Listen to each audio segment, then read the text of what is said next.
जब हम इस बातों को समझने लगते हैं, जानने लगते हैं और जीवन में उसी प्रकार से जीने लगते हैं तो हमारा जीवन ऊंचाई की ओर आगे बढ़ता है।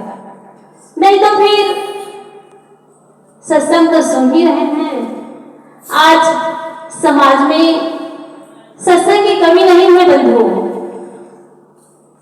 सत्संग में बताई हुई बातों को हम जीवन में नहीं धारण कर पाते हैं, ये कमी है। हम सब बड़े सौभाग्यशाली हैं कि इस छत्तीसगढ़ में हम सबका जन्म हुआ है। जब हम सब बाहर जाते हैं ना तो लोगों की एक आश्चर्यजनक बात कहते हैं। क्या कहते हैं कि साहेब ऐसा कौन सा वहां खास मिट्टी है, वहां की मिट्टी में ऐसी कौन सी खास चीज है जो कि वहां के बहुत ज्यादा लोग संत हो जाते हैं। आखिर कौन सा रस वहां के अन्न जल में खास कौन सी चीज है। बंधुओं, इस बात को हम सुनते हैं तो कहते हैं कि वहां की खास बात यह है कि गांव गांव घर घर में सत्संग तो करवाते ही हैं भगत लोग, और वहां के संस्कार एक बहुत महत्वपूर्ण बात है कि जीवन में हम सत्संग कितना करते हैं और हमारे घर संत महात्मा कितने आते हैं, ये तो कम महत्व की बात है। जीवन में हम सत्संग की बातें कितना उतारते हैं, ये महत्व की बातें हैं। तो जैसे छत्तीसगढ़ संत महात्माओं का गढ़ तो रहा ही है और सदा रहेगा। बंधुओं, इसके साथ साथ कहते हैं ना, जहां अच्छाई होती है वहां कुछ बुराइयां भी आ ही जाती है। तो मैं अच्छाई के साथ साथ जीवन में जो बुराई आई है उसको निकालने की कोशिश अगर हम कर लेना, कहते हैं जब हम अपने दुख को जानेंगे तो दुख से मुक्त होने के लिए कुछ युक्ति ढूंढेंगे, है ना। और जब हम अपने दुख को ही ना जान पाए तो हम उससे ऊपर उठने के या उससे आगे बढ़ने की कैसे सोचेंगे। तो जीवन में दुख है तो कहां से दुख है। सतगुरु कबीर कहते हैं, बहुत दुख दुख दुख की खानी, तब बची है जब राम ही जानी। सतगुरु कबीर कितने बार कह रहे हैं, बहुत दुख दुख दुख की खानी, 3 बार कहते हैं। जब कोई इंसान किसी बात के लिए किसी को कहते हैं, सलाह देते हैं या बताते हैं, तो एक बार कहते हैं नहीं मानते हैं, दूसरे बार कहते हैं, तो तीसरे बार थक के कहते हैं, हैरान होकर के। वैसे सतगुरु कबीर हैरान होकर कह रहे हैं, बहुत दुख दुख दुख की खानी, तब बची हो जब राम ही जानी। बंधुओं, ये जीवन कैसा है।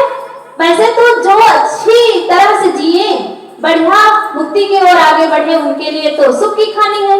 लेकिन जो अपने आप को ना जान पाए, अपने दुख को ना जान पाए, उसके लिए दुख की खानी। कहते हैं पेट्रोल का भी कहीं स्रोत है, वहां से निकाला जाता है, और मिट्टी का भी कहीं, मिट्टी तेल का कहीं स्रोत है, वहां से निकाला जाता है। हीरे की खान कहते हैं ना, वहां से भी स्रोत है, वहां से खोद करके उसको निकाला जा सकता है। लेकिन लोहे के खान कहते हैं, सोना और चांदी का भी खान कहते हैं। इसको तो सब जानते हैं, नहीं जानते ऐसी बात नहीं है। भले देखे नहीं होंगे हीरे के खान, लेकिन जानते सब हैं कि ये खान से निकलता है, मिट्टी से निकलता है। लेकिन दुख की खानी, ये बड़ी अजीब बात होती है ना कि ये कैसे कहे होंगे सतगुरु कबीर, और सचमुच में ऐसी बात है कि नहीं है, ये विचार नहीं है। तो सतगुरु कबीर कहते हैं, बहुत दुख दुख दुख की खानी, तब बची हो जब राम ही जानी। सतगुरु कबीर किस राम की बात कर रहे हैं बंधुओं। एक राम का तो उत्सव अभी हम मनाए हैं अयोध्या में। अब अयोध्या में ही क्या, गांव गांव में मनाए हैं। वे राम तो मूर्ति के रूप में हम देखते हैं, मानते हैं, लेकिन सतगुरु कबीर उस राम की बात में जिस राम के अंदर रहे तब वो राम आज पूजनीय हुए। एक राम है घट घट वासी, उस घट घट वासी राम को जानने के लिए सदगुरु कबीर कह रहे हैं। और जब तक उस राम को हम जानेंगे नहीं तब तक हम उस दुख में, उस दुख रूपी कीचड़ में धंसे रहेंगे, पड़े रहेंगे। और वही जैसे नाली का कीड़ा होता है ना, उसी प्रकार से हम उस दुखों में फंसते रहेंगे। तो हमें इस दुख से निकलने के लिए क्या करना है बंधुओं? पहली बात तो है साधु गुरु की संगत करना है। जब हम साधु गुरु की संगत करते हैं तो साधु गुरु क्या कर रहे हैं, क्या खा रहे हैं, कैसे उनकी दिनचर्या है, कैसे वो जीते हैं, ये सब हमें उनके सानिध्य में रहने से धीरे धीरे पता चलता है। और दूसरी बात है साहित्य। जब हम संत गुरुजनों के नजदीक जाते हैं तो हमें कौन से बोधवान पुस्तक पढ़नी चाहिए, किससे हमारे जीवन में निखार आए, ये हमें पता चलता है। देखो बंधुओं, आज भारत में कहा जाए ना तो प्राय 90-80% लोग साक्षर हैं, पूरे 100% तो साक्षर नहीं है। और फिर आगे बढ़ा जाए तो 2% लोग हैं साक्षर। आप कहेंगे ऐसा क्यों कह रहे हैं साहब? जब बच्चे नौकरी के लिए पढ़ाई करते हैं तो 10 घंटा 12 घंटा, कई बच्चे 20 घंटा भी पढ़ाई करते हैं। किस लिए? नौकरी के लिए। और जब नौकरी मिल जाती है उसके बाद पुस्तक खोल के ही नहीं देखते हैं, तो उसको कैसे साक्षर कहा जाए? अब चलो वो तो ड्यूटी वाले, नौकरी वाले, बिजनेस वाले, उनको टाइम नहीं मिल रहा है, लेकिन जो आम इंसान है, किसान है या छोटा मोटा उनका व्यापार है, उनको तो थोड़ा अपने जीवन के लिए कोई अध्ययन करना चाहिए, लेकिन नहीं कर पाता है। तो इसलिए मैं कहती हूँ कि ये पढ़े लिखे निरक्षर है कि हमारे माता पिता हमें अपने खून पसीने की पढ़ाई, अपने खून पसीना को एक करके हमें पढ़ाई लिखाई। किस लिए? सिर्फ नौकरी के लिए नहीं, हमें अपने जीवन को बदलने के लिए। बंधुओं, जब हम साहित्य पढ़ते हैं तो कौन महात्मा कितने कष्टों का सामना किए हैं और उन कष्टों का सामना करके आगे बढ़े हैं और अपने मुक्ति की ओर आगे बढ़े, ये हम जानते हैं। बंधुओं, सत्संग में तो जैसे समाज होता है ना, समाज के हिसाब से संत महात्मा बोलते हैं, समझाते हैं, लेकिन जब हम साहित्य पढ़ते हैं तो बारीकी से हम जानते हैं कि कौन सी बात हमारे लिए लाभकारी है और कौन सी बात हमारे लिए हानिकर है। तो हमें एक संकल्प भाव से साहित्य तो पढ़ना ही चाहिए। जैसे हमारे जीवन में भोजन और नींद जरूरी है, वैसे हमारे जीवन में साहित्य और सत्संग जरूरी है।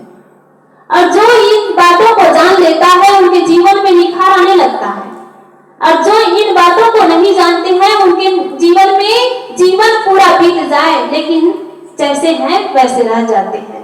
और फिर कहते हैं साहेब जीवन में सत्संग तो किए लेकिन हमारे जीवन में निखार क्यों नहीं आया?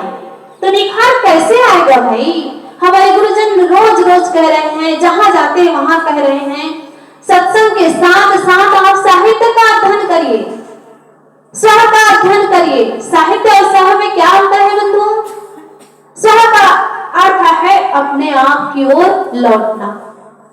सतगुरु श्री अरदास साहब जी कहते थे कि वैज्ञानिक लोग बाहर की खोज करते हैं, लेकिन गुरुजन, संतजन, ऋषिजन अंदर की खोज करते हैं। खोज दोनों करते हैं, वैज्ञानिक भी खोज करते हैं और एक संत भी खोज करते हैं, लेकिन संत किनकी खोज करते हैं?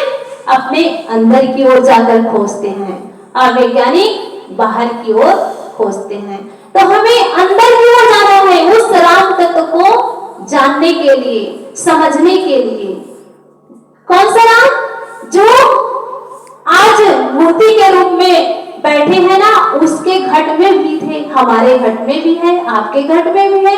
उस राम को जानने के लिए, जिसके रहने से हम बोल रहे हैं, जिनके ना रहने के बाद हमारा कोई अस्तित्व नहीं है, उस राम को जानने के लिए हमें क्या करना है? सत्संग करना है, साहित्य पढ़ना है और स्वह का अध्ययन करना है।